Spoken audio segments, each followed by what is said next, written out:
Everywhere I go, I see his face. I'm gonna cry. I just really miss him. I don't.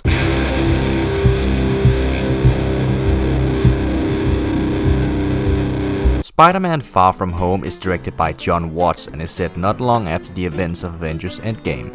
The film sees Peter Parker, played by Tom Holland, traveling to Europe on a field trip where he tries to get together with MJ, played again by Zendaya. However, things get complicated when he is forced back into the Spider-Man suit when Europe is attacked by a group of monsters called the Elementals. Luckily, or seemingly so, he is joined by a new hero called Mysterio and Nick Fury. Spider-Man is now once again forced to choose between what he wants from his life as Peter Parker and the responsibility he has as Spider-Man, while also dealing with the loss of his mentor Tony Stark. It might sound like a lot is going on based on the description I'm giving, but the film is surprisingly tight. The film is pretty damn good at spending just the right amount of time on each part of the story. The only moment I can really think of being pointless is a quote-unquote comedic scene on a bus where Spider-Man almost accidentally kills one of his classmates, and while you could argue it sets up a plot point, I sort of feel like we wouldn't need to set it up like this is a plot point that would just pop up by itself later. I'd say it's a damn solid story. Not too slow, not too fast, just pretty damn good. I love the MCU Spider-Man, and I really like the journey they're taking Peter on. In Far From Home, Peter is, as I mentioned earlier, torn between what he wants and what he feels he needs to do. I mean, this is arguably the most common story when it comes to Spider-Man. Like, every film series, every cartoon, and probably every run of the comics have done this story. It's a theme that keeps popping up. However, I feel the way the MCU has sort of mixed the Uncle Ben story with the death of Tony Stark has helped shape the story of Far From Home. Like, everyone in the world seems to know Tony, and everyone is now looking to Spider-Man. At first he wants to stop being Spider-Man for a while and go on this vacation, and with this kind of pressure, that's totally understandable. By the end, Peter does actually end up, stepping up and taking responsibility. And by the very end, it does end up, costing him something. Although you'll actually have to wait for the end credits to see what it cost him, which, in my opinion, should have been the actual ending of the movie, but whatever. Quentin Beck, aka Mysterio, is hard to talk about. I gotta avoid spoilers, but all I can say is he's definitely far different from, Homecoming's Vulture. He's not an overly deep character, but he makes up for it with entertainment value.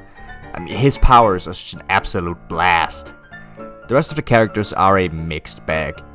Ned and MJ are, again, not overly deep, but they do have a point in the story. They are there for a reason.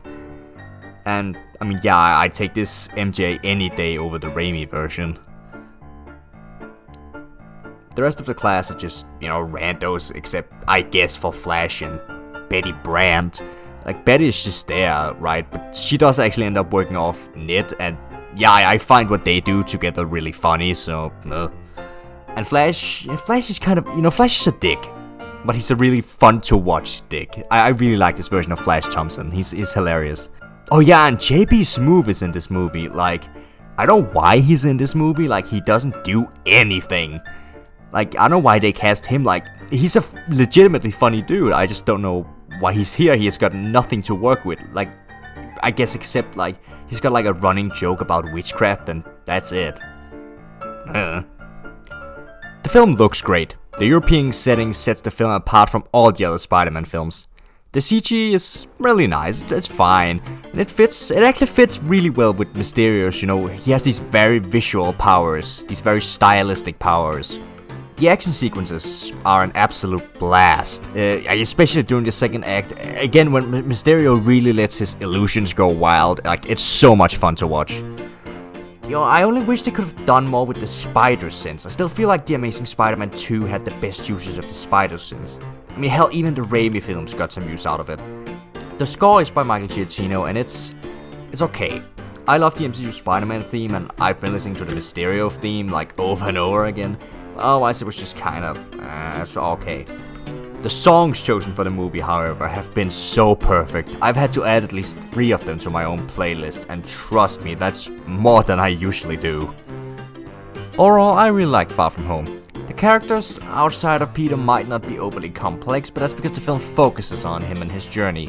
It's fun, engaging, and tightly written. I give it a 7.5 out of 10, which is 0.5% better than what I'd give Homecoming, so Hey, it's a win. Sup, dickwad?